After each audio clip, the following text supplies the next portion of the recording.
There is a war being fought in this country right now with education and the pandemic, Absolutely. and you guys are gonna be out there again on the front line in the next couple of weeks, in the next month, and it sucks. It absolutely sucks, but somebody's got to do it, and it sounds just by listening to you guys that there are great people out there that are doing it.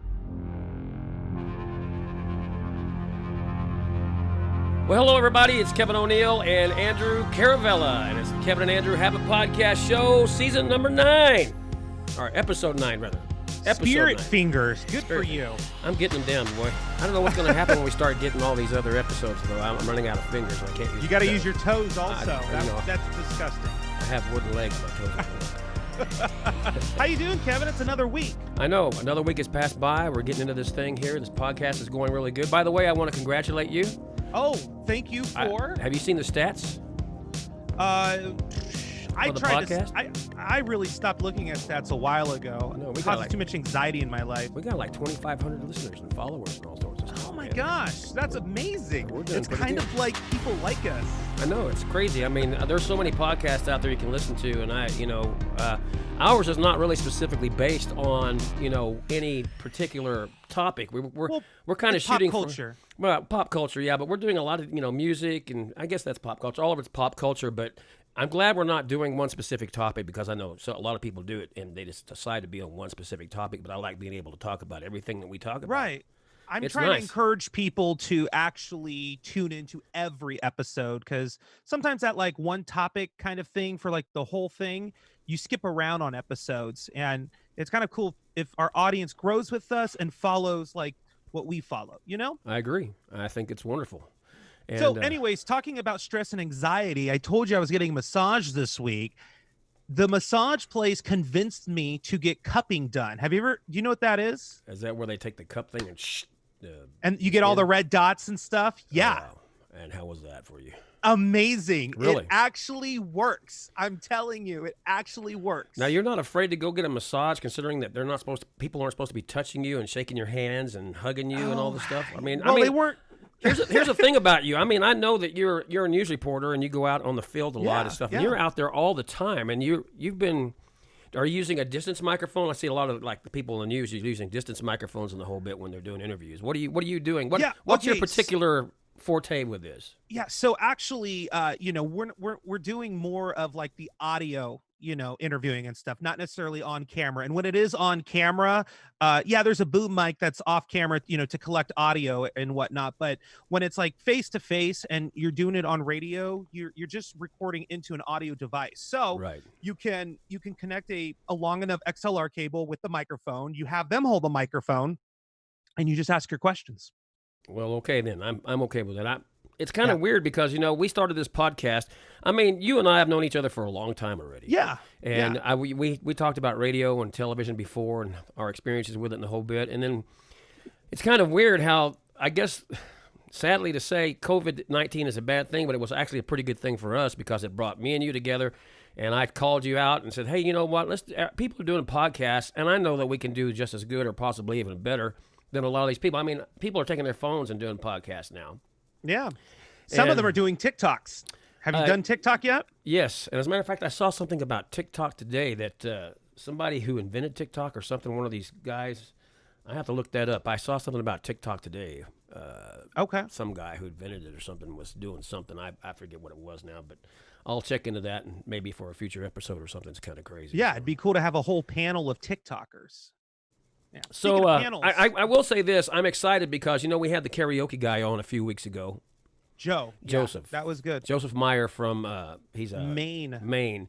And he has this huge karaoke, and it's just getting bigger now. We talked about having a second wave of, COVID-19 and all that, and how big this thing is blown up. He had, how many listeners did he have? 700, followers, 726,000 followers in just 3 months. And I'm sure there's more now.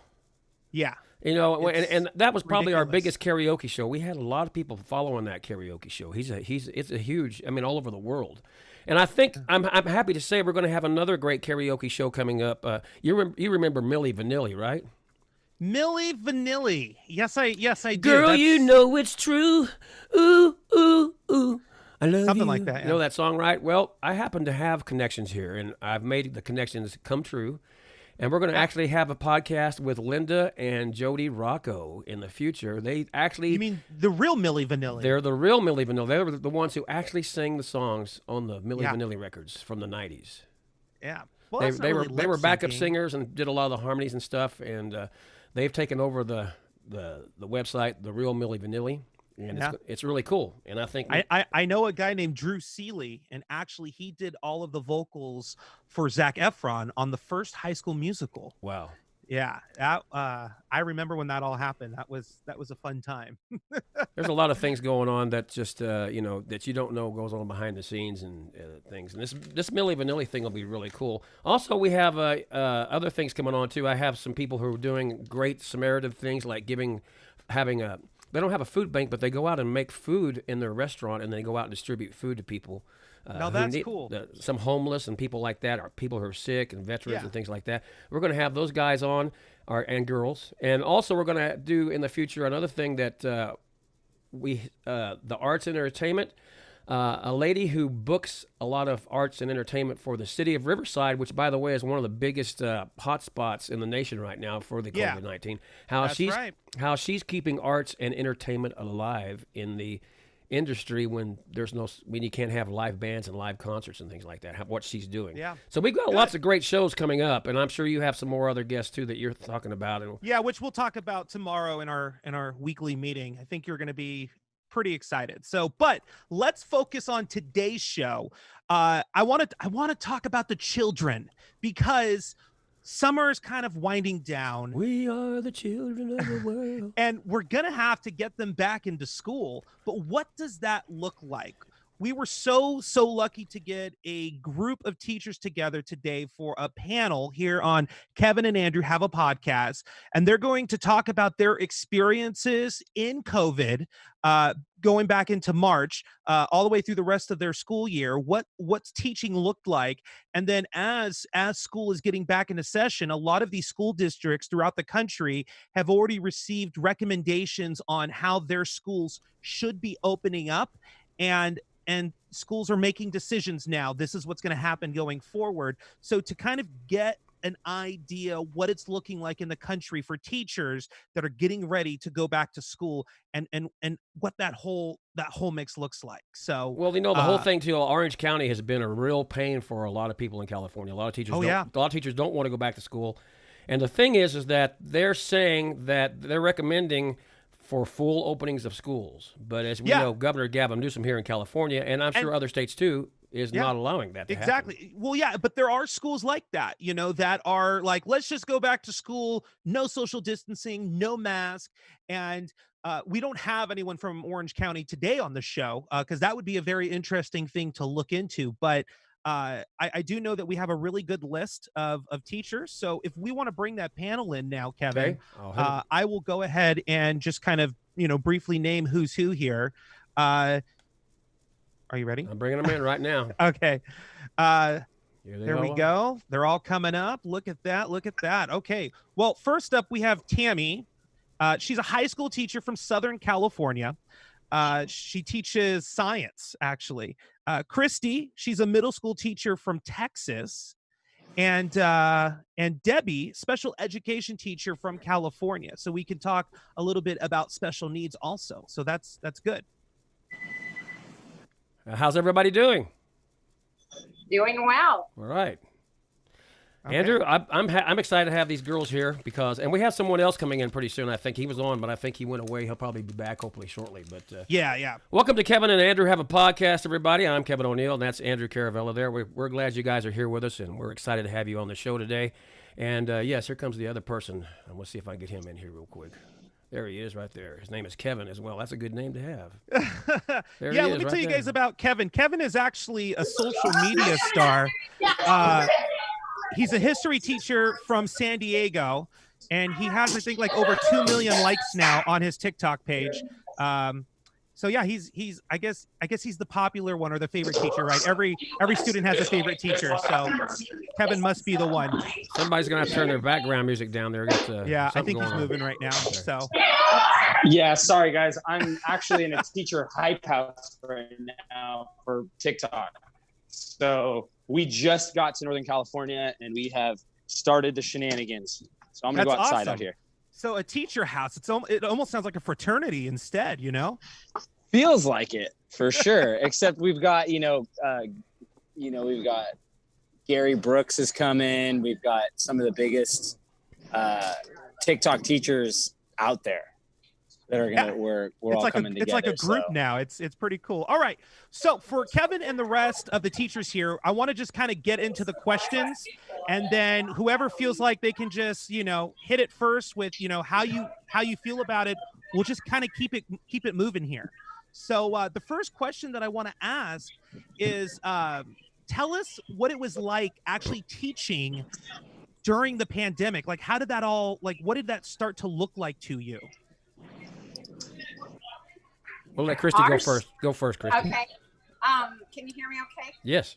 Yes. Ours started kind of dramatically right after our spring break. And luckily, I'm in a district where we're one-to-one with iPads, so the flow was fairly smooth. However, we did have kids that had connectivity issues and trying to keep some of our kids that maybe have difficulty, engaging at school.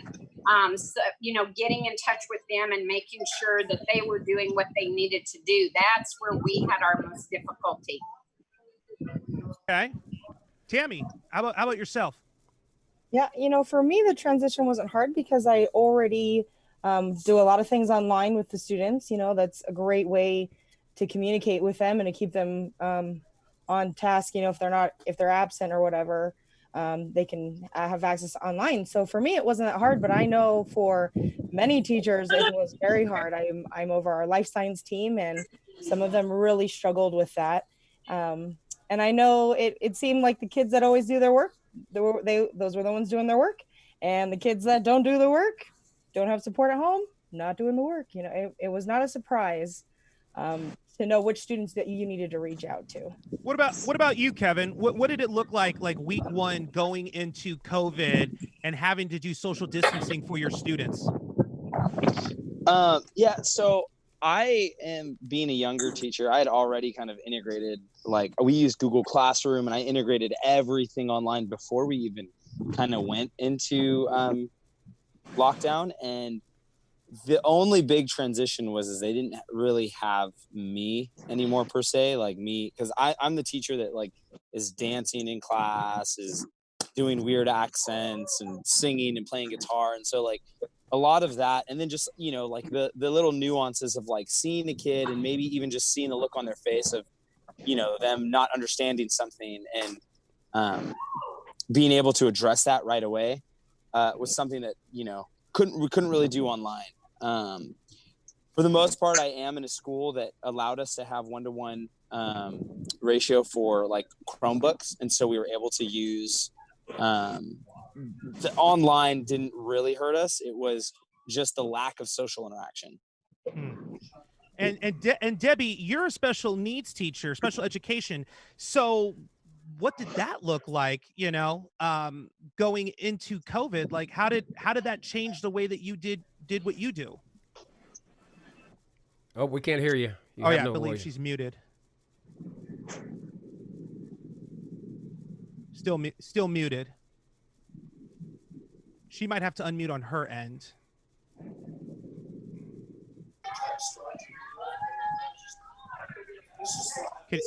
No, she's still. Can you unmute her, Kevin? I'm not having anything to do with that, I don't think. Okay, so she might be. She might have to come back in. Okay. Let me see, because I don't have her on mute. So let's see if it's fixed there. Okay, I'm gonna continue the questions. We'll see if we can get Right. Well, I can speak a little bit about the special ed because I do co-teaching. Okay. So half of my students during the day I share with a special ed teacher. We co-teach together. Sure. And so I will say those classes, especially, the participation just plummeted. You know, those kids that were on IEPs, the kids that need the extra supports, I mean, those things were not there. In my district, the paraeducators who, you know, usually would have their one daily student were not even kind of, you know, included in the plan for like how we can help to support those students. So I just know personally, like having quite a caseload of special ed kids, that it was very hard. And it was, I mean, I think that you're exactly right about the lack of personal connection is so essential, especially for those students that not having me or seeing me every day, they just, I'm just going to check out.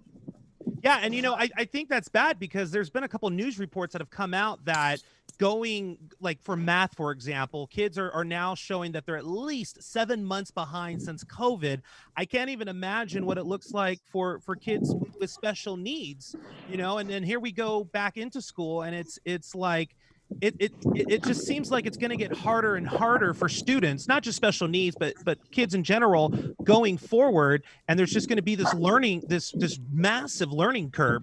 You know, here the thing is for me, I've heard this commercial a lot on the television, especially lately, that kids can go back and be, you know, COVID, you know, it'll kill you, it'll lose your life or whatever the kids, but the kids can be resilient and go back to, you know, we can teach back. But how long is that going to take? I mean, what happens if this goes on for a year or two? I mean, how much, you know, that's crazy because, you know, the kids are going to obviously not get the education in the areas that they need in the time that they're being taught. Does that make sense? And so how long is it going to take before any of this comes on to where we can get the kids back up to speed where they're supposed to be? I mean, 12th grade is, you know, you graduate and go out of high school and go to college. I mean, are they going to be behind and be only like in 10th grade? I mean, what's the situation there with that? Right. Anybody? Yeah.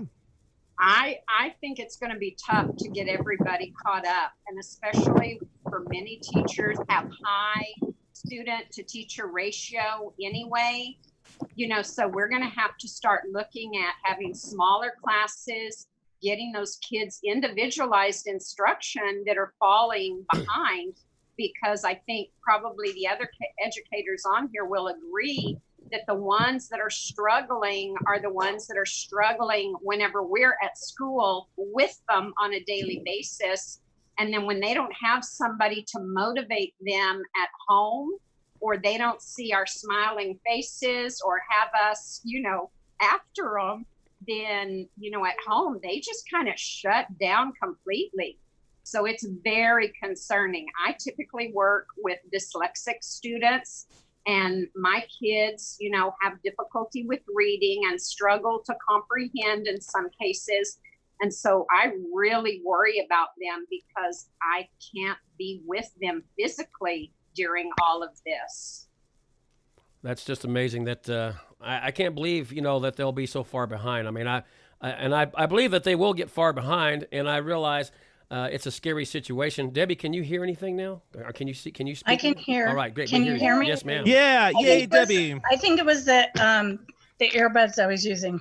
That's okay. Hey, Debbie, I'm going to move on to the Yes. next question, and I'm going to have you start it for us. Okay. How much more engaged do you feel parents were with the new distance learning? I guess, in other words, how much more or less communication did you have towards the end of the semester with the parents? It varied. The parents that were interacting with me at school to begin with continued to interact with me. I had a few that would interact a little bit more, and some that just wouldn't interact at all. They just were telling me, I don't have time to help my students. There's just nothing I can do. I work. And so I had probably out of my 14, 15 students, I had about 5 maybe Okay. that were there on a consistent basis. Now, What about you, Kevin? Did you have, you know, a lot of, like, on average, do you normally have like parents that are reaching out about like their kids' assignments and stuff? And then if so, going into the pandemic, was there an increase in that, or was there less, support, trying to make sure that the kids had everything they needed? Yeah, I think it was kind of the same. I mean, the parents that were reaching out to begin with when we weren't under a quarantine were still reaching out. Those that haven't, I could have I communicated with, and um, you'd maybe hear back like, okay, we're going to make sure they get it done, or whatever it was. But yeah, I'd say nothing really changed other than the fact that the parents were, I guess, more appreciative and more trusting with what we're doing, because they actually got to see their kid at home going like, oh, they're doing work. Oh, this is why it's so hard to get them to do stuff. So I did have some, email and say, hey, like, what do I do with this? How do I do this? And kind of some parents realizing kind of what we do on a daily basis that they didn't realize before. So I think there was a little bit of that communication coming back, like that feedback. But for the most part, with how small our school community was, I felt that we actually gained a lot of trust with our parents, which was pretty unprecedented. Wow. Okay. Christy, no, you're a middle school teacher in Texas. Yeah. I hear everything's bigger in Texas and everyone's friendly. So Oh, yeah. let me ask you, do teachers or do parents normally reach out to you in emails throughout the school year? And if not, going into COVID, did you feel like you had a surge in parents reaching out to you to make sure they were doing what they needed on their end for their kids? I had a lot of people, a lot of parents reach out, and we had a lot of communication with my kids just because of the support they need. And their parents were unsure of how to best help them. And like the others have said, my parents that are very active during the regular school year remained the ones that were very active, and my parents that I struggled to contact on a regular basis remained the same. Really? And so I think for a lot of us, that is a huge battle, is that involvement and that value of learning and being here every day, taking care of business, because I think some people have lost sight of how important that is. Question here. Right. What's the percentage do you think? I'm going to ask all the teachers this, as a matter of fact. Christy first, though. What percentage do you think of the parents are actually being participative right now, and the others that are not? What's the percentage there of how many are really helping their kids and how many are kind of just bowing out? I would probably say 25, 75. Is that 75 bowing out? I would That's agree with correct. that. 75%? That's about what I have. 75% bowing out, really? Yeah. Yes. Tammy, what about you?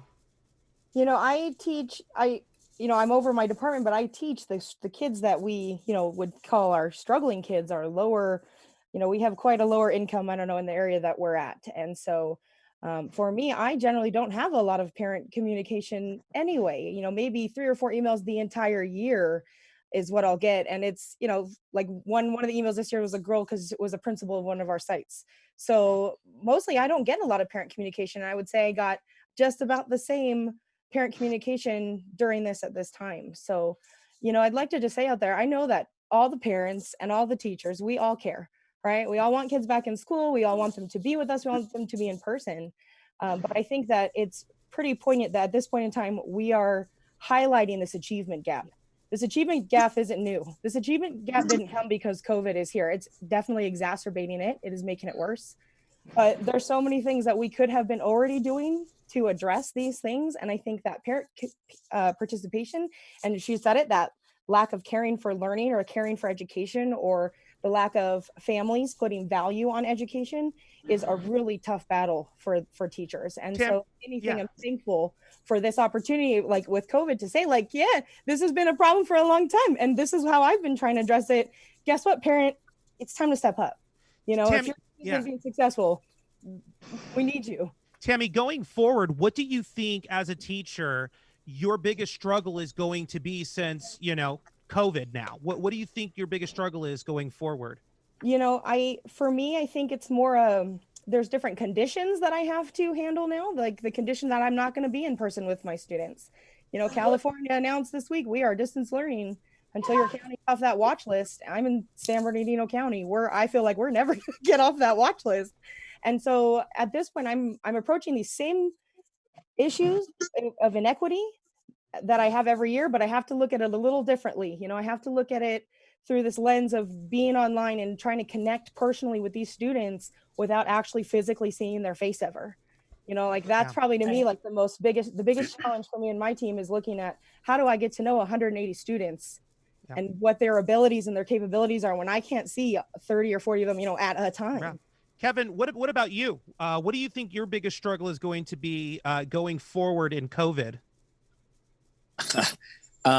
Just relationally, like even getting to know the kids. I think 90% of teaching is like understanding your kids and, you know, getting to know them, making them feel like they're in a place where they're valued, where, you know, that they want to come to. And that is going to be the biggest battle.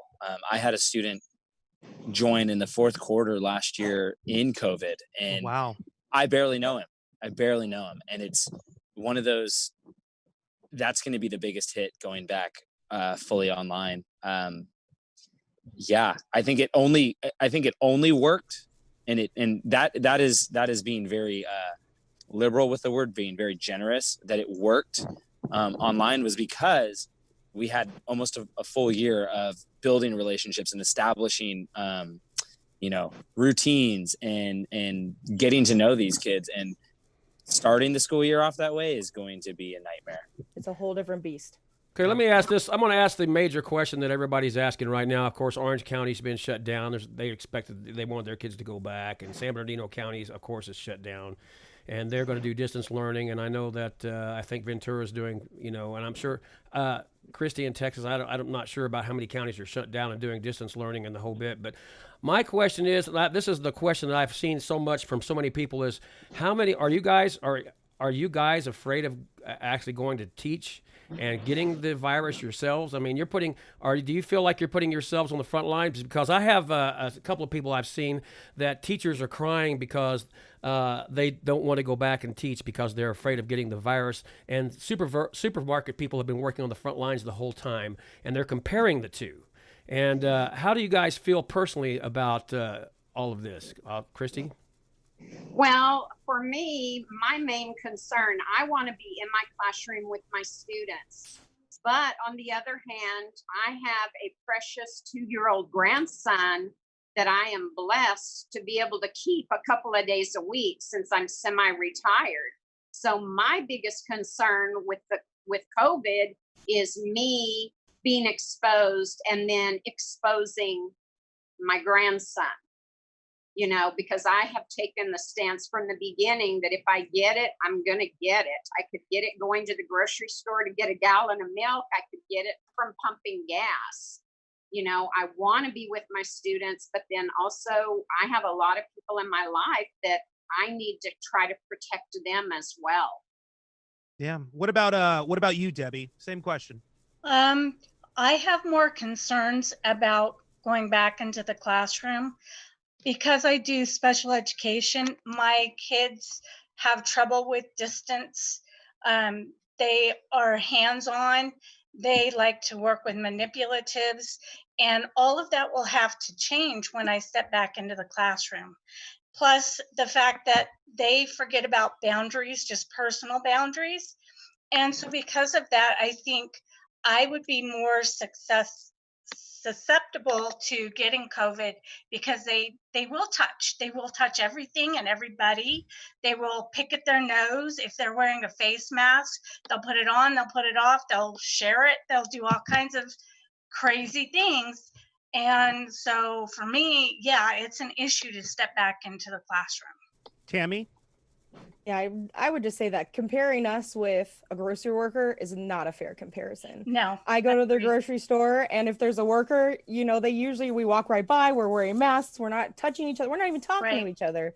Whereas my classroom was small. I don't know about yours, but mine, this last year, I moved into this small dinky classroom just for this last year.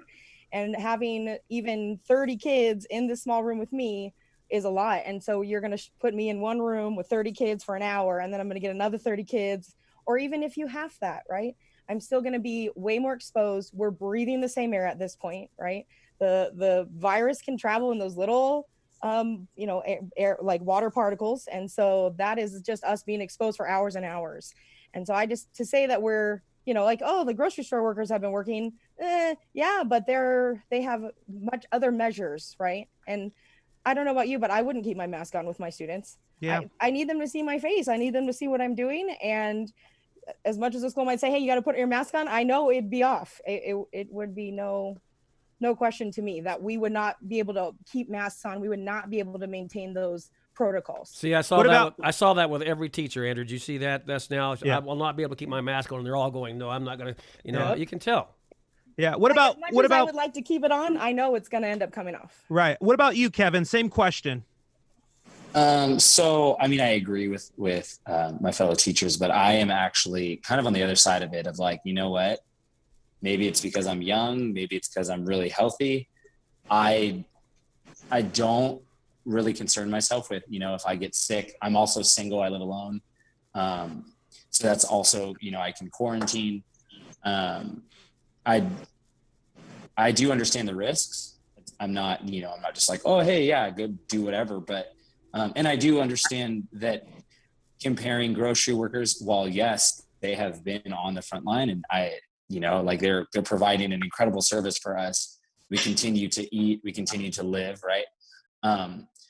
I do find that, being a teacher, we always get sick every year because, we're stuck in a classroom with kids, right? Breathing the same air all the time. And I think that, we're most likely teachers will get it. And there's the things that people say, send the young teachers in and keep the older teachers, using a proctor or something. I don't know. I don't know what the solution is. But if it's for me, I want to go back. I know that online education is not the future. It just isn't. What about I'll stay on you here, Kevin. There are people that think, oh yeah, let's just let them all come back. There's no issues with that.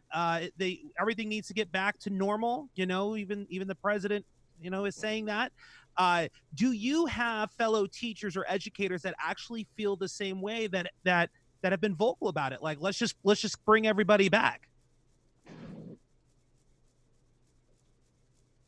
I definitely have some coworkers of mine that are, right there with me saying, let's bring them back.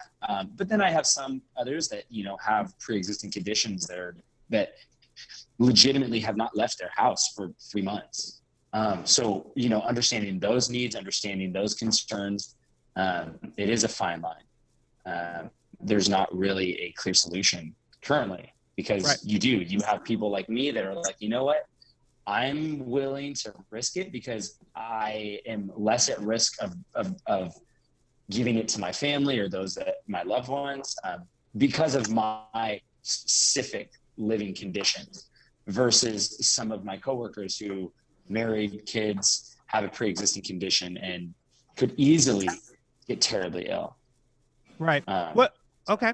What about you, Debbie? Do you have those coworkers that are like, yeah, let's bring them all back?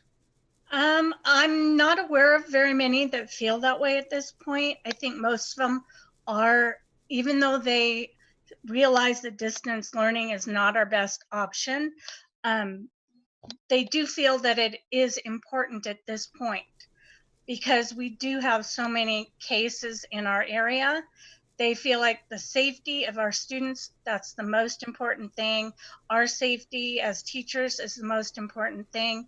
And so most of them feel that distance learning is the way to go for now. They would like to, at some point, see a hybrid type of situation where students do go into the class a couple times a week, and that the classes are split so there's less students at one time. But right now it's just not feasible. Right. And now, before we go forward, I'm going to ask Tammy also the same question. And Christy, in California, and we did this on the last podcast. So if you guys haven't checked it out, please do and click the link to show what it kind of looks like in California. There's been about 4 different options going forward of recommendations from the California Board of Education or Department of Education in regards to how districts should be opening up. And one of those, the distance learning, it's like you come to school 2 or 3 times a week, and then the other 2 or 3 times you're at home. And then it's like an A and B thing, right? So it's like you have kids that come to school from 8 to 12 in the morning, they go home, and then from 12 to 4, the swing shift comes in of students. So the teachers are like teaching the same lesson twice, like 15 students in the morning, 15 students in the afternoon. Tammy, going back to that question, the whole forget distance learning, just bring them all back.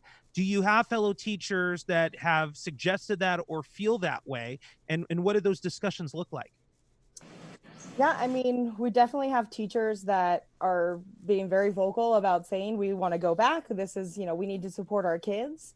And I have to say that I agree. I know that online learning isn't great. It's definitely not the most engaging. It's not how I'm going to be the easy, like we said at the beginning, it's not easy to build relationships with that way.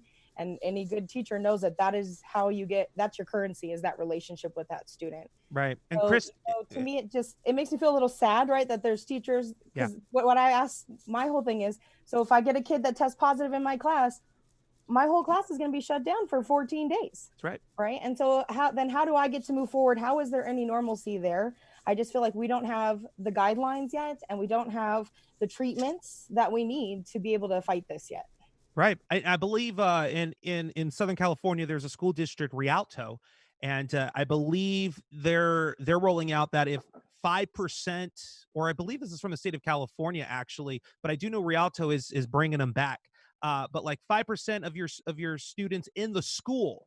So if your school has 1,000 kids, what is 5%? I can't do math right now. Is that 50? No, is that 100? That's 10, 50. It's 50, right? Yeah, it's definitely 50. If 50 kids have coronavirus, you have to shut down the school. Like, that's it. Like, if you have 100 kids in your school, and it's because I can do that math, and 5 students, 5 students have coronavirus, that's it. You shut down.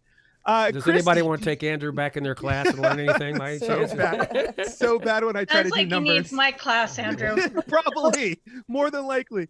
Christy, they're in Texas. Do you have those fellow cohorts that are like, screw this, let's get back to school? Well, we're in the hot zone right now. Oh, I mean, really? If you look at our numbers are rising, and the mortality rate is quite scary. So, most of the people that I know, even though we want to go to school because we want to be with our kids, at the same time, we're like, this is not going to be good. If we don't take care of this now, it's going to be an ongoing problem. And, we don't want that either. So most of my friends and the people that I work with, they're going to err on the side of caution. And we're doing the 5% model in my district as well. Okay. And, right now with the way our numbers are, I mean, one day it's 17%, one day it was 32%. Holy moly. So it's probably going to take us a while to get below 5%. Oh, wow. Technology. That's the next thing I want to cover, because yes, we are distance learning. Technology has obviously, become a necessity for COVID. And I do know that Tammy and Kevin had mentioned like Google Classroom and utilizing technology already. And I feel like younger teachers are using it more than older teachers. So because technology appears to be a very vital necessity for students in this day and age, how does your class utilize technology, or how will you be utilizing technology, or what's the struggle, with utilizing technology going forward? We'll start with Christy. Well, our district is a one-on-one. Every student in our entire district, from kinder all the way to 12th grade, they all have an iPad. We use several different learning platforms. I can do Google Classroom, Apple Classroom. This year, I believe we are switching to Canvas. But again, for my population, my dyslexic students, I need to be in the classroom reading with them, and we need to be decoding. Those are things that I really have a difficult time doing, virtually with them, because I need to see what kind of mistakes they're learning, what kind of mistakes they're making, so that I can teach them how to correct. So, for me, and of course, I'm an older teacher, and, I went into teaching because I like kids. I like watching them learn, and I do it a lot the old fashioned way, I have to say, a good book. So, Kevin, what about you? Yeah, well, I mean, I use technology all the time. I mean, I'm a millennial. I grew up having access to a computer and internet most of my life. So using Google Classroom, there's so many educational tools out there. Like I use Nearpod to make interactive things like Kahoot, all sorts of stuff. It'll never replace, it'll never replace being with the kids. But I mean, like, the whole reason I got big on TikTok was because I use TikTok as my form of communicating with my students. I've even used it with assignments now. And so, who knows what we're going to be able to do, but yeah, I mean, our school does Google Classroom, integrates it to our Ren web, so we communicate through that. Yeah, I think that moving forward, we have to have technology, but it'll never replace being in person, and just even sometimes just telling a student, like, in an appropriate way, but like putting your hand on their shoulder when they're stressed out, and you see them, all the anxiety they have goes. You can't do that through a computer. You just can't do it. And so for me, that's huge. I mean, technology is a must, but it's not the only thing. Now, I mean, you're a social media influencer now, and I know that you're there at some type of retreat with a bunch of other TikTok famous teachers. How do you guys overall feel that, going into this new COVID, type of environment for schools? Like, how do you feel like you guys are going to have to kind of adapt some of the newer things in technology to continue to do learning? I think for us, some of us have talked about it, and some of us are trying to get on these platforms, right? The things that our students are in. I think one of the biggest things as a teacher just is being able to relate, right? Being able to relate to your students. Whether it's like maybe you played college football back in the day, and some of your kids are athletes, and you're like, yeah, I played football, and they all instantly are just like, you have their attention, you have their currency, right? Using what our kids are on now allows us, all of these TikTok teachers. I mean, I can't tell you, having a blue check mark next to my name is like the biggest form of clout to my middle schoolers ever. They're just freaking out. They're like, oh, our teacher's famous. And well, I've got 7th and 8th graders who are beside themselves, and incoming 6th graders who are just, they can't wait to be in my class, whether that's online or whatever it is. And I think for us, using what we have to influence shows them that like anything really can happen if you really push for it. 3 months ago, I was just a middle school history teacher. Well, you still are. I am. Amen. You're not just. Yeah. Okay. Very good. Very good. Tammy, technology going forward. Talk to me. I just say, Kevin, I feel like you're so lucky you get to use TikTok with your kids, because our district this last year was a big deal that we could not use anything outside of basically Google Mail to communicate with students. So I used to have a Snapchat. So what I did instead is I just would post, I'd save my Snapchat stories for them and post them onto Google Classroom. And I think that really helped them you know, when we hit distance learning and I was still like, I started really, my garden started growing. So I was giving them garden updates every day or showing them my cats every day. And I know that really helped. And so I will continue to do that. As much as I wish they would let, you know, because that same thing, the kids would see, oh, she's got this many followers on Snapchat. Like, that's way more than you. And it is a big deal. And so I know that I will continue to use those little pieces to build the relationships with my students. But I also have to say that technology is all in how you use it. It is a tool. And so with my team, we're specifically going to focus less on content this year and more on skills. And so in our planning meeting this next week, we've really got a plan to look at, well, what are those essential skills and how can we best use the internet to help the students with those skills that we can right now? We've kind of talked about achievement gap before. I don't ever try to backtrack. I don't ever try to go back to 7th grade science and say, you didn't learn this, you need to learn this before we learn this biology. I bring the students up to my level. And I think that's what accommodating is all about, right? Is recognizing each student and where they're at and figuring out what bridge you need to build to get them there. And so I look forward to using technology to focus on, you know, what skill is it we want them to get to and how can we get them there with the tools that we have. And there are so many, there's so many good, I mean, just since March, the explosion of technology and platforms and just websites and programs that are available is it's overwhelming. I will say, like I've got a million links saved. Who knows if I'll ever use them, but there's Awesome. so much out there. And so I just encourage teachers. I mean, yes, us younger teachers, we're in it, we're doing it all the time, but most of it's pretty, you know, it's user friendly. It is what's going to engage the students. Very good. Here's a good question. Education. There's a lot of teacher unions and a lot of politicians and a lot of back and forth with districts and counties in regards to funding going forward.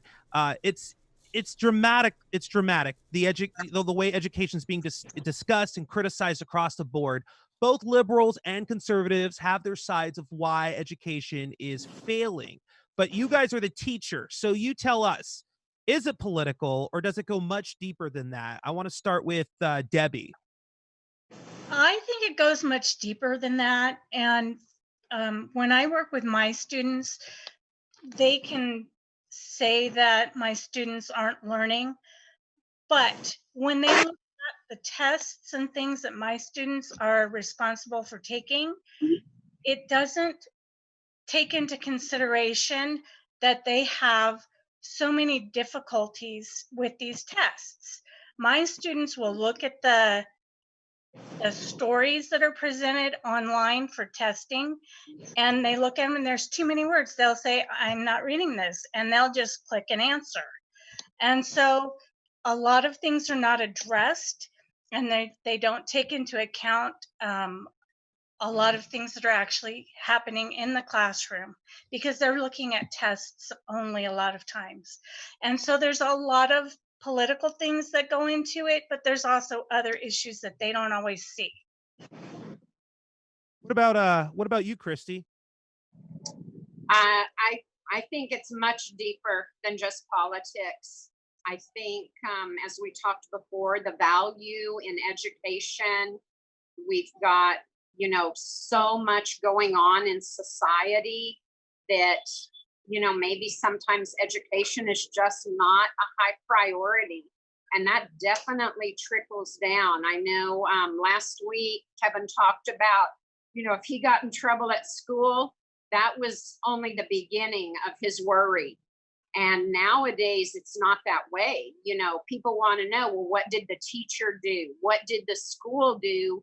And, you know, we have kind of lost some of that responsibility, I think, as a society, you know. So I think it's much deeper, but definitely right now, politics are right in the middle of the educational system. Yep. And honestly, I'm tired of it, you know, very, very tired of it. What about you, Kevin? Does it go much deeper than politics in your opinion? Oh, absolutely. It's if we look through history, it's like culturally we can see that education has not been something that has really been held to a higher standard. And I mean, what's the saying that we all know? if you can't do, you teach, right? And everybody says that, right? Like they'll say, oh, you're a teacher, and people will be like, oh, thank you for teaching. We appreciate that, but people truly don't understand what it means to go to school for, say you just want to get a teaching credential. You go to school for 4 years, and then you have to take a 5th year, pass all sorts of, you have to jump through hoops, especially in California. You don't get paid for your 5th year. And by the time you get to school, then you get into the politics of school, which is unions. Maybe you have a principal who's new and doesn't, who knows, right? There's all sorts of stuff where teachers don't really get to teach anymore. They have to play a game, is what it feels like. They have to play a game to keep their jobs. And to me, that's unacceptable. It's unacceptable that teachers don't feel supported, and obviously I'm talking about the majority. There's some out there that have amazing communities, that have amazing principals, that have amazing unions, but on a whole, I mean, why do you think the turnover rate for teaching is like within 5 years, so many teachers quit? Because it's not worth it.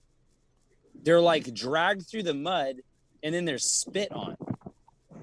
I'll agree with you on that. I feel that a lot of teachers are very, very underappreciated, and here's why.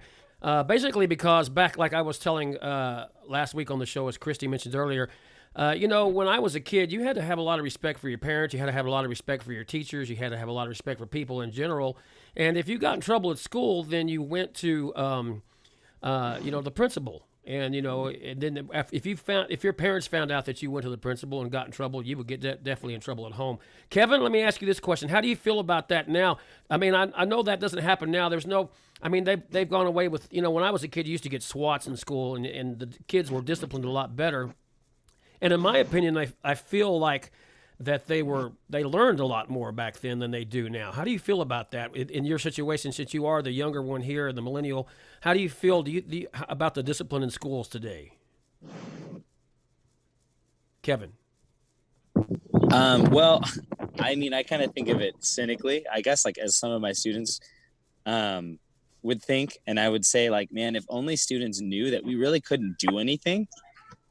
I mean, the worst thing that can happen to a student is they get expelled and they go to a different school. And yeah, the instability there is going to hurt them. But I mean, what are we really going to do? We can't do much. Parents can step in and totally go against the teacher. And a lot of the times the teachers lose in that. And obviously, not always. But yeah, I mean, if we look at history, we see that, with lack of support at home or whatever that is, right? Respect, you lose control. And a lot of that is people will say it's all about your classroom management. And yes, it is classroom management. Teachers have to be on their toes. They have to be moving. They have to keep their kids engaged. But then there are just bad days, and there's nothing that you can do at all. And it just happens. It just happens. And, your kids are just tune out, and I think we saw that with, COVID. No matter what a teacher could do, they couldn't reach their kids, And so I think a lot of it, we have this entitled mentality, especially my generation, right? We have this, and then the generation after mine, we're like, oh, well, I should get this handout. No. A lot of kids feel like, oh, well, why did I get it? Why did I get a B? You earned a B. I didn't give you anything, right? I had to learn this my first year. I felt so bad failing students, but I was like, you know what? I did everything I could. We did everything we could, but you didn't want to try. And I was like, this is the grade you earned. And that was a hard lesson for some of my students. And to me, this all boils down to the one thing for sure is that, they talk about kids getting trophies even if they lose, and there's no winners and there's no losers. And I think that's just totally has caused problems for our school system and for our society as far as children go, because they think they should be entitled to get everything and they cry if they don't. And I don't know. I just feel like that's contributed to the problem. And I think that discipline in schools has gone by the wayside. And, you know, I will tell you a story. It's kind of a funny story in a way. When I was in fourth grade, I was talking in class to the kid behind me. And my teacher, Miss Dotson, God rest her soul, she was a black teacher and very sweet lady. But she would come up to kids and she would, you know, pinch them on the shoulder like this. And, you know, he'd be going like, oh, you know, if you were talking or doing something, she would get her knee and put it into your leg. One time I was turned around talking and I turned around just in time to see this eraser flying at me. And I dunked and it hit the kid behind me. But the funny thing about that is that, you know, today, teachers are, if they did that, they would go to jail. I feel like they would go to jail. That would be the top story on ABC World News. I know. Absolutely. It's I crazy. could never think of doing something like that. I know, but that to me like gives me anxiety to hear that. Back then, though, you know, that was, you know, teachers just could discipline your kids, and she, I don't think she threw it hard enough probably to injure me and, you know, knock me out or anything. But, you know, the whole point of it is that, you know, she did that, and a lot of teachers, you know, they did discipline their kids, and they were able to do so. And then, of course, if they did, they got in trouble when they went home. And now, like you said, you have anxiety about it, and it's just crazy how that whole thing has changed. And teachers are so underappreciated today, and as they were back then too, I'm sure. And they deserve a lot more. And I feel like the society is against them in a lot of ways. Right. Well, we have a couple more questions that I want to get to before we wrap up the podcast. This next one's for Tammy to start with. When you chose to pursue teaching, if you knew what you know now, how would you have approached this endeavor, or would you have looked into a different career? You know, that's a hard one to answer because I don't think many people decide to be teachers. I mean, especially people that are my age, right? Us millennials, we don't just say like, oh, teaching, that sounds good, I'm going to try that. Like, it is definitely a calling. It is definitely something that you have to be really committed to. So, I mean, obviously, yes, sometimes I totally think, what could I do in science right now? Or I do not have to be here. But at the end of the day, I love what I do. I love building the relationships with my students. I love helping to bridge those gaps and to getting them where they need to be, and then seeing them succeed and seeing them go and far beyond whatever I could have done. It's been a truly rewarding experience. So, you know, if you're looking at new teachers coming in, like what I tell them, because I often mentor and coach those new teachers, and I tell them, look, like if feels overwhelming and you don't think you can do it, don't do it. It's okay, but be ready to commit. You need to be ready and willing to continue to learn, to continue to grow. You know, I've never taught the same year the same. Never have I pulled out those same lesson plans in August and brought them out and used them, because these students are all so different, right? I'm on a really big equity trip over this last year, and I've tried to focus on standards-based grading. And the whole purpose of that is to fill those inequitable gaps, right?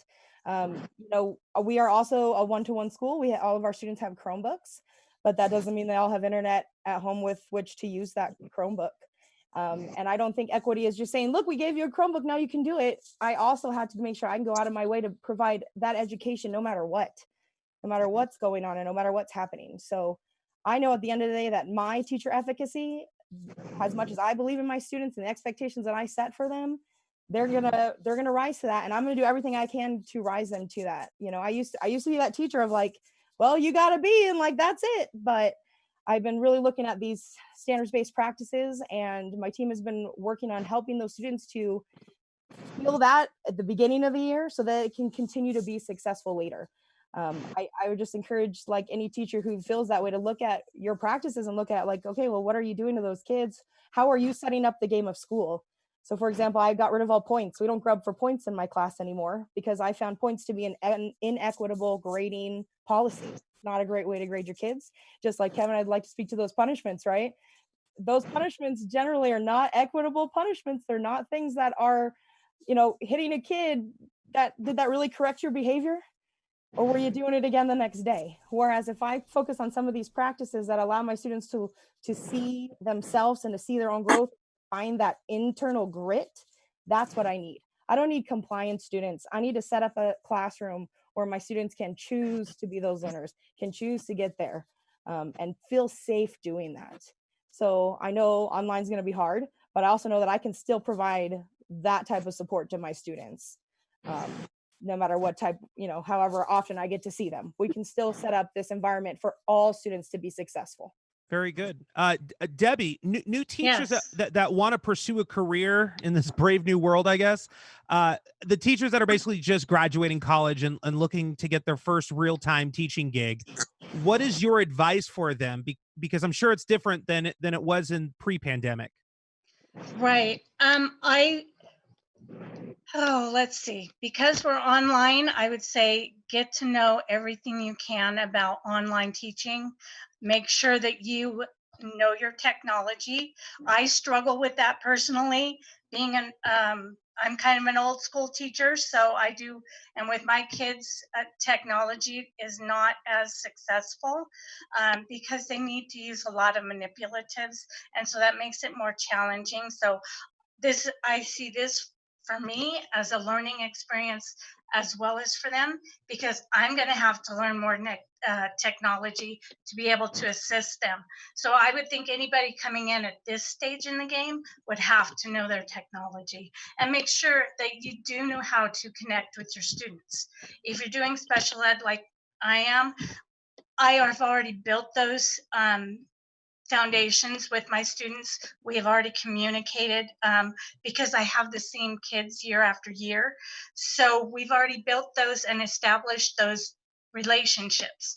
So for me, that's really going to help set the tone for this year.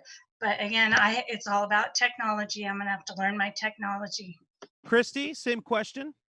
For me, my advice for new teachers would be you are going to have to work really, really hard, and it's not going to be initially rainbows and butterflies, right? But the It's hard. outcome is going to be something that will touch your heart and your soul. So I've been teaching 38 years, and I can remember the very first class of kindergartners that I've taught. And it is something I think that it is so meaningful and it's so important. And we need people in this career that are passionate about the future, passionate about students, and passionate about learning. So just don't think it's going to be easy, but the rainbows and butterflies will come, but they will come in time. That's good. And Kevin, what about you? What's the advice for all these newcomers that are wanting to be teachers in the pandemic? Well, I think the pandemic will really weed out those that really want to do it and those that don't. The strong will survive. And I think my biggest piece of advice to new teachers is, and going off of what Tammy said, is it's a calling, right? Like normally nobody goes into teaching because they want the money. That they go into it because, they want the fame or the glory. Like, they don't. Normally, at least I hope not, because if they do, then they're in the wrong job, right? I think what I would give to someone who wants to be a teacher or is becoming a teacher is know you want to do it. Because yes, it's going to be hard. There's going to be nights where you're going to be up stressed out of your mind. Your heart is going to bleed for your students. You're going to hurt with your students. You're going to celebrate with your students. You're going to mentor, and you're going to have kids completely blow you off, and you're going to give them everything that you have. And if that doesn't sound like something that you want to do, don't do it, because our kids are worth it. Our kids need that. I would say, if anything, if it's truly what you want to do, pursue it 100%. If you can hear that and you can hear everything I just said, 100% dive in.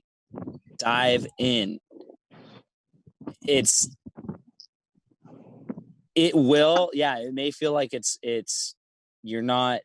sometimes it feels thankless, but I can tell you that even in my short time of 3 years of teaching, I know it's one of the most purpose-filled jobs you're ever going to have. Yes, it comes with stress, it comes with everything, but at the end of the day, you go, my life is worth something because other lives are being touched by mine. I agree with you, Kevin. And I have had a parent come up to me and literally say, The reason I'm here at this school is because you were meant to be my child's teacher. When you can get that feedback, that's the best. Yeah. Wow, Kevin, you hit a chord there. I guess so when's the book coming out? I believe all these teachers here are very. Whenever I can figure out this whole TikTok thing, we'll see what happens with that. I believe all these teachers here are very, very dedicated teachers, though. I mean, I've seen teachers go through stuff. I've seen them go through different things that, even going through school, they have a lot of schooling to go through before they can even get into the front of the classroom. And it's a very tough thing to do. And it's very much appreciated by me, and I'm sure by you too, Andrew, as well. As I'm sure many people do appreciate it. But, man, it's just... I wish that, in the long run that people understood more about how wonderful teachers are and how much better the world will be if we can get everybody a really good education, because that's part of the problem today, I think, in society, is that a lot of these children are not educated enough in a lot of ways, in a lot of things. They don't know. They just don't, either their parents weren't there to support them through them being taught, or else they just don't pay attention and they slip through the cracks on a few things.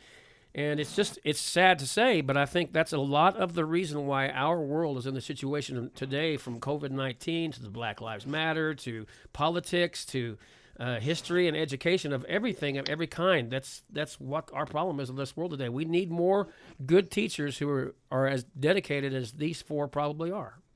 I want to thank all of you guys for coming on today to our podcast. There is a war being fought in this country right now with education and the pandemic. Absolutely. And you guys are gonna be out there again on the front line in the next couple of weeks, in the next month. And it sucks. It absolutely sucks, but somebody's got to do it. And it sounds, just by listening to you guys, that there are great people out there that are doing it. So we salute you guys. Absolutely. So absolutely we want to thank you guys for coming on. You're more than welcome to duck out of this Zoom, and as me and Kevin finish up our show. Thank you so much again for coming on. Appreciate all Thank of you. you. God bless all of you guys. Appreciate it. Thank you. Thank you, guys. Thank We you. appreciate you.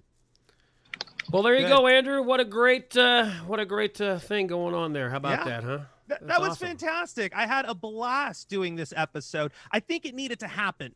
I watched the It did. news, Fox News. I watch CBS News. I watch all the news, right?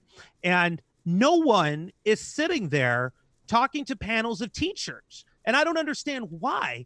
School's coming back.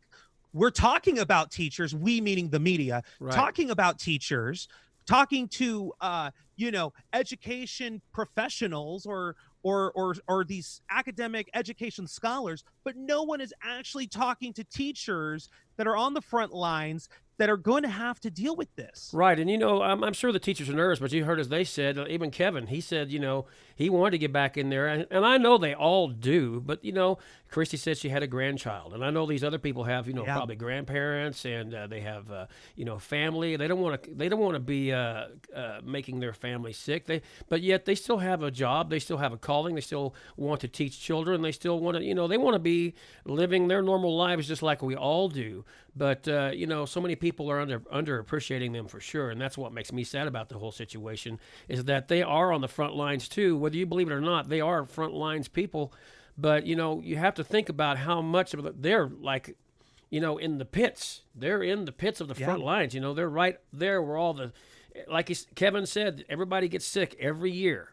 All those these teachers come home sick every year. Those germs going through, they would all get COVID. They all would. People are saying, I literally just had this argument with somebody yesterday. People are saying kids don't get sick, and apparently there's medical experts out there that say that. Okay, great.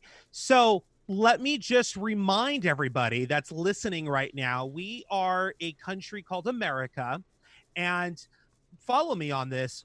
This is how we operate as a country, okay? Pay close attention. You have to burn your hand on the stove before you learn your lesson. That is America. So, keeping that in mind, kids don't get sick. Kids aren't going to get coronavirus. Okay, Well, when we burn our hands on the stove because it's hot, then we will learn our lesson. That's what it comes down to, Kevin. Yeah, and that's what's really sad. Everybody has to learn the lesson the hard way, unfortunately. Yep. I mean, you could have all the facts and the statistics and the whole science of the whole thing, and in fact, people are still going to go, well, I don't believe that, and they want to continue to learn the hard way. Well, as you know, the White House, the press secretary said, we're not going to let science get in the way of going back to school. I'm paraphrasing, but that's literally what she said. That's the science is if you touch the stove and burn your hand, it's because it's hot. That's the science. Right. So it's very we'll simple. see. It's very simple. It's very simple. Very simple. So it's irritating to me because it's like, what, do you have some magical gene, in adolescence? Does science know, oh, you're a minor, you're not 18 years old, so you have this magical immunity to like coronavirus or other random diseases? No. Well, here's the thing. Here's what I don't understand is that, the scientists come up with stuff and they say what, they basically have the statistics. Okay, then the politics get into it and they're saying, no, this is not the way the science Of course. goes. And then the scientists are going, don't believe the politicians. And then you have all the left and the right and they all start getting into the whole thing and the whole bit. And it becomes a complete mess and it's out of control. And the whole thing is just, that's the problem with I've seen, and I told you, I think I said this last week. I'm not sure if I did. I've told a few people this week. So I've in the whole realm of things, is that if people wore face masks, I mean, this whole face mask thing is still in the thing. Mm-hmm. If people wore face masks, I've seen it from several scientists already, the CDC and the whole bit, saying that if people just wore face masks for 6 weeks without bitching, without crying, that this whole coronavirus thing would be down way low, low. They're not going to ever get rid of it. They're not going to ever get rid of it, period. But it's going to be way much lower, and we might be able to get back to normal in a lot of things. Yeah, common sense. The reason why, follow me here, this is radical, very radical. The reason why children are not getting the coronavirus is because where have they been the majority of the time since the middle of March? At home, social distancing.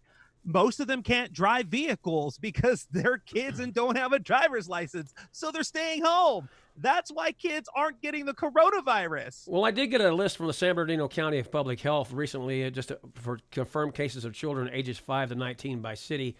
And there's quite a few cases out there, actually. Fontana, which is one of the hot spots in Southern California. Yes, it is. 219 of those are children between the ages of 5 and 19. Yeah. Hesperia, which is right here in our area, 44 of those are kids. And they didn't get it in school, Kevin. They got it from like events or family gatherings since coronavirus, or just going to the supermarket with mom or dad. Right. 311 in San Bernardino. Ontario has 144. Rancho Cucamonga, 63. Upland, 35. There's none in Victorville that I see at the moment. I'm not seeing the Victorville ratings, but I'm sure there's some here somewhere. Yeah, and that's for our county. Go on your county websites if you're listening to this. Figure out which county you're living in and find out if they have those updated details in regards to children from such and such age to such and such age that are infected. They should have those statistics. And if not, you could always request those from your county health department. Right. My whole personal thing, my whole point of that whole thing right there was simply people are saying kids do not get this. That is wrong. That is totally wrong. Kids get this just like adults do. Although they may be more resilient because they're children. They're they don't have to go through. They haven't been through all the health issues that adults have gone through yet. A lot of underlying conditions and the whole bit. And I want to say one other thing. I saw a friend of mine post that a friend of hers. Her name is Kara, by the way, my friend.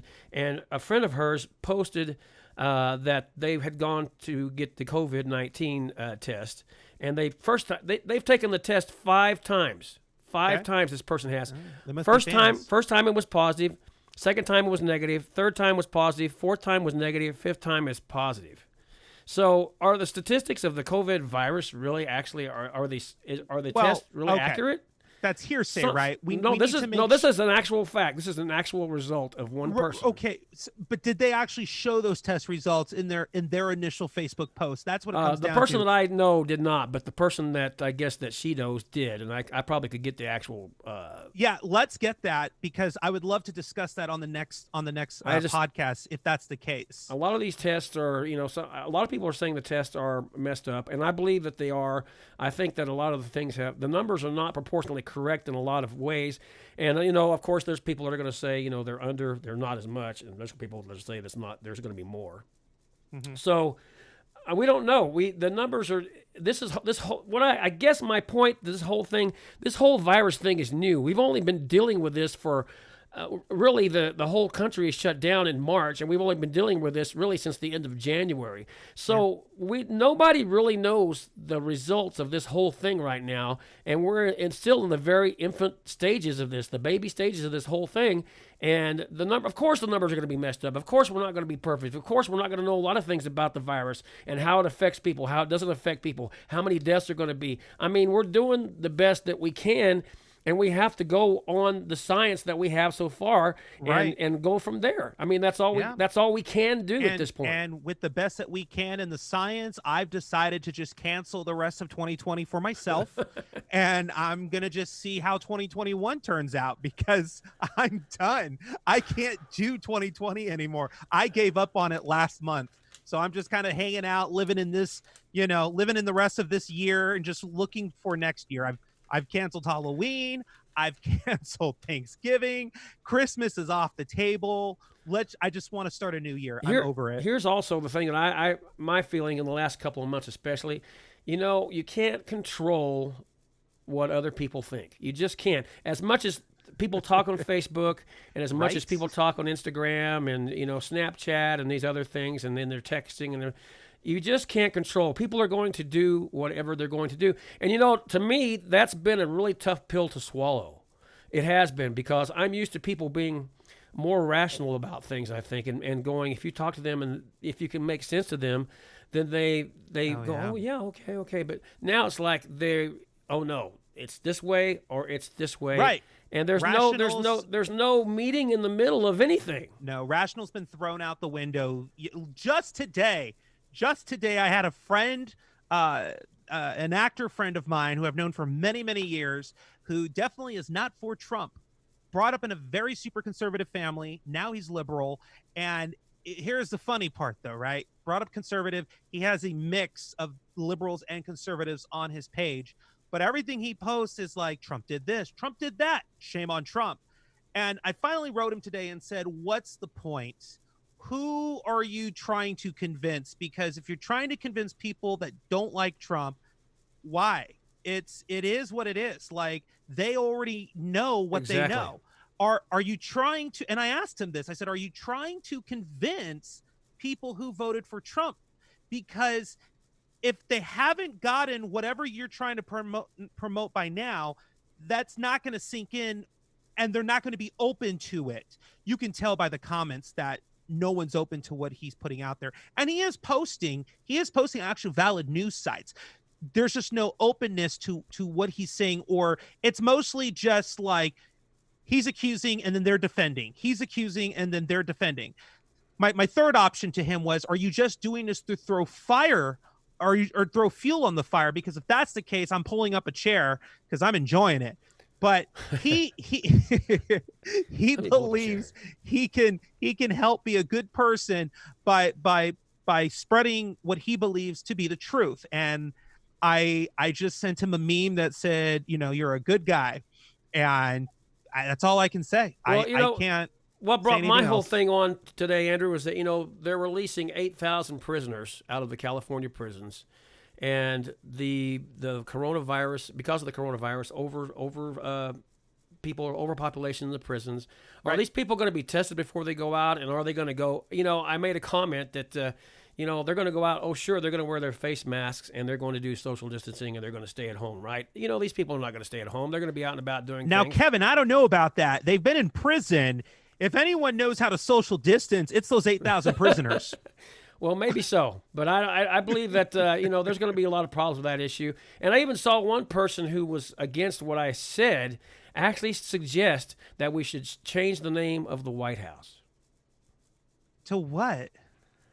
They think that it should not be the White House. I guess that they think it's a bad thing for the BLM. Oh, because it's the color white, which color white's white. not a color. Right. So we can't have the Okay. team, the White Sox. We can't have anything white anymore. Evidently, I was like shocked, and I the White House has been. It wasn't even named. People are. This person is actually thinking that they should paint the White House a different color, Right. And change Well, that name. I think we painted it white because we're supposed to. Well, we were emulating what the ancient Greeks and Romans were doing with the pillars and stuff, right? I think it's a fashion statement. I never thought it was anything but more Yeah. than it's a White House. People have White Houses all over the world, all over the country, everywhere else. I mean, white is a particularly nice color to paint your house. I mean, come on.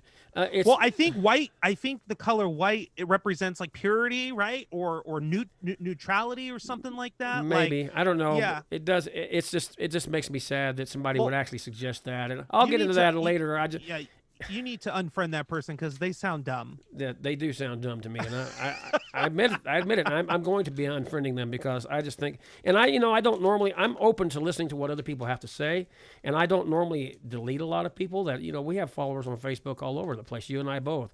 Yeah. But sometimes I just can't stand some of the things they say. It's just ridiculously stupid, and to be honest, that's a ridiculously stupid statement. Yeah. I mean, I think white as far as like heat absorption or whatever. It's a much reflection, cooler color, like, yes. it's a cooler color. So I mean, there's a reason why all the government buildings are of a white color or a light color of some kind.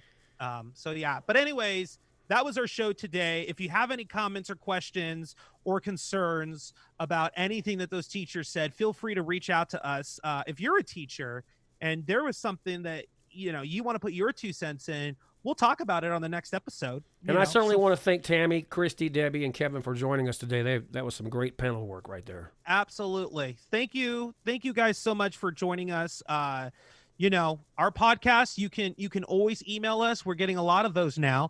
KOACpodcast@gmail.com. If you want to be a guest on the show or again, comments, questions, concerns, that's where you can hit us up. We're on Facebook. Facebook.com/the best podcast ever, because we are / the best podcast ever. You'll find us there too. Follow, like, subscribe on YouTube.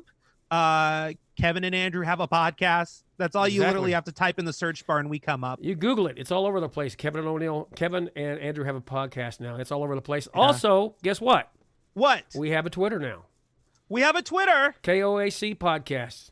KOAC Podcast on Twitter. So follow us there.